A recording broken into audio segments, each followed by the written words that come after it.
Hey everybody, it's Jimmy, aka Beaver from the Humber Arboretum here.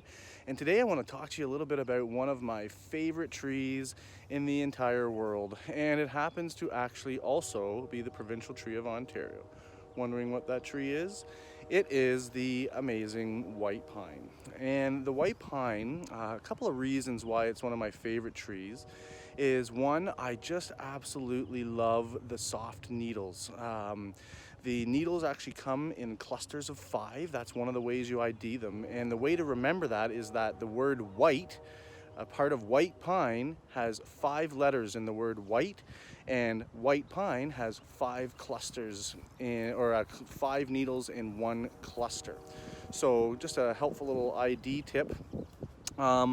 This tree is also pretty famous for being in some paintings from the Group of 7, but it's also one of these trees that I find just takes on this real magical shape when we're looking at it in in an area where it's exposed to wind. So we refer to that as being windswept, and quite often it's a good indicator actually of the prevailing winds in that area, because it's usually shaped in the direction in which that wind blows. So if it's a northwest prevailing wind, you're going to have that tree sort of angled off to the southeast. So kind of a neat little tool as well to help find sort of the direction when out in nature. So a couple of features about this tree. One, like I said, the needles are in a cluster of 5.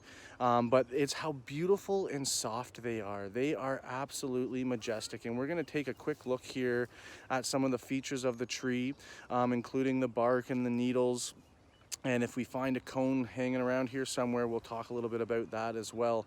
But one of the things that's really cool too is that the needles are actually filled with vitamin C. So they make a really mild tea, but one in which vitamin C is a big part of, and that's something that's really neat. And you can kind of make the tea to your own preference. It is something I have actually tried, and I always tell people that, for me, unless I've learned from someone who's actually tried, whether it's a food or whether it's a tea, I always err on the side of caution and don't try anything in the wild that I haven't heard or confirmed with an expert. So that's always a good piece of advice. And don't go guessing. That can lead to a lot of problems. So let's take a look here at some of the features of the tree. So first off, let's take a look at a cluster of needles. Here we have some beautiful, beautiful needles on the tree. And I'm just going to pick one here at random. Here's a good little cluster right there, and I'm going to sort of zoom back. I don't know if you can, there we go. And there you go, 1, 2, 3, 4, 5. And they have this beautiful, beautiful soft feeling, and those are the little vitamin C powerhouses that we've been talking about. All right, so we found one. We found a beautiful white pine cone here.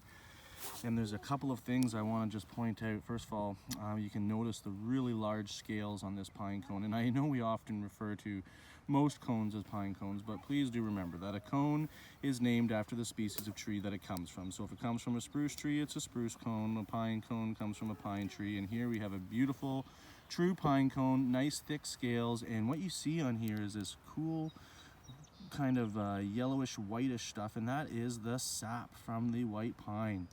And it has some pretty cool uses as well. And one neat thing I saw in a bushcraft video was where they dug up some old white pine stumps, and they actually had a special way of processing them and they burned or cooked them, I guess would be a better term, and produced pine tar, which is kind of like a sealant.